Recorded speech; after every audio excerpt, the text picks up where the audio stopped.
జోహార్ గద్దర్ అన్నకు ఒక్కసారి గట్టిగా పిడికిలి బిగించనాలే. జోహార్ గద్దర్ అన్నకు.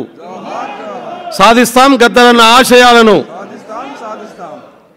గద్దర్ అన్న యాద్ చేసుకోవడం అంటే ఆయన మార్గంలో మనం ఎంతవరకు నడుస్తామో మనల్ని మనం ప్రశ్నించుకోవడం. గద్దర్ అన్న పాట, గద్దర్ అన్న మాట, గద్దర్ అన్న తూట, తుపాకీ గుండ్లు తీసుకొని బతికి ప్రజల కోసం పనిచేసినటువంటి వ్యక్తి.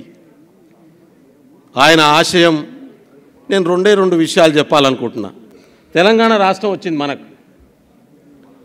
మేము 97లో తెలంగాణ ఉద్యమంలో మొదలైనప్పుడు పోరాటం ద్వారానే తెలంగాణ వస్తుందని చెప్పిండు.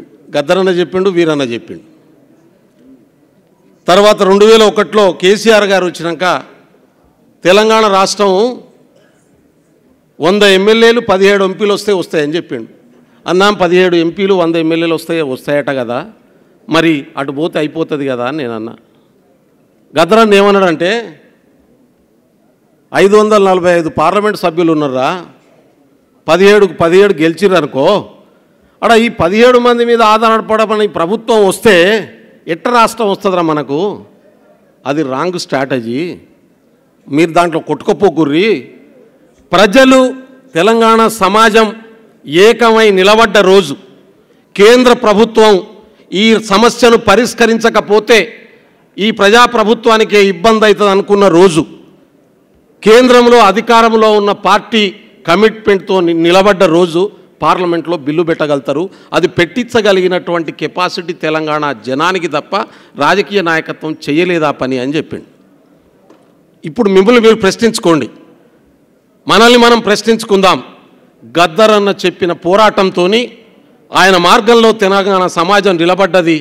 సోనియా గాంధీ ఆ సమాజాన్ని గుర్తించి గౌరవించి నిలబడ్డది. ఎన్ని కష్టాలు వచ్చినా తెలంగాణ ప్రజల కోరికను నెరవేర్చినటువంటి పరిస్థితి ఉంది. 17 ఎంపీలతో మనకు రాష్ట్రం రాలే. 17 ఎంపీలతో మనకు రాష్ట్రం రాలే. ప్రజల పోరాటానికి ఆ రోజు ఉన్నటువంటి ఎంపీలు అండగా నిలబడ్డారు. మదన్ ఉన్నాడు ఇక్కడనే, వీళ్ళు నిలబడ్డారు. ఇదొక మాట గద్దర్ అన్న చెప్పింది నిజమైనటువంటి విషయాన్ని గుర్తుపెట్టుకోవాల్సినటువంటి అవసరం. అంటే నేనంట గద్దర్ అన్న మార్గంలోనే తెలంగాణ రాష్ట్రం సాధించబడ్డది. ఈ విషయాన్ని ఇవాళ మనం ప్రతి ఒక్కరికి చెప్పాల్సినటువంటి అవసరం ఉంది.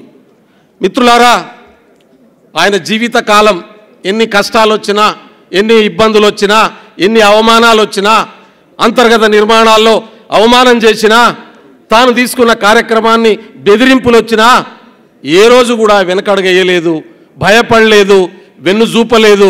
ప్రజల పక్షాన నిలబడ్డాడు. భారత రాజ్యాంగాన్ని పట్టుకున్నాడు.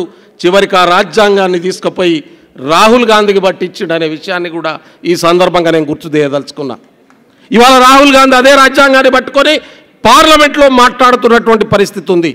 ఈ రాజ్యాంగాన్ని మీరు 25% అమలు చేస్తే ఈ దేశంలో ఉన్నటువంటి దళితులు, ఈ దేశంలో ఉన్న గిరిజనులు, ఈ దేశంలో ఉన్నటువంటి బడుగు బలహీన వర్గాలు ఒక గౌరవప్రదమైనటువంటి జీవితాన్ని జీవిస్తారు. ఇది మీరే కదా రాసింది, దీన్ని మీరు అమలు చేయండి అని చెప్పి రాజ్యాంగాన్ని పట్టించినటువంటి మహానుభావుడు గద్దర్ అన్న. ఆయనను విమర్శించేటటువంటి వాళ్ళు, ఆయన పట్ల రకరకాల వ్యాఖ్యానాలు చేసేటటువంటి వాళ్ళు ఉన్నారు.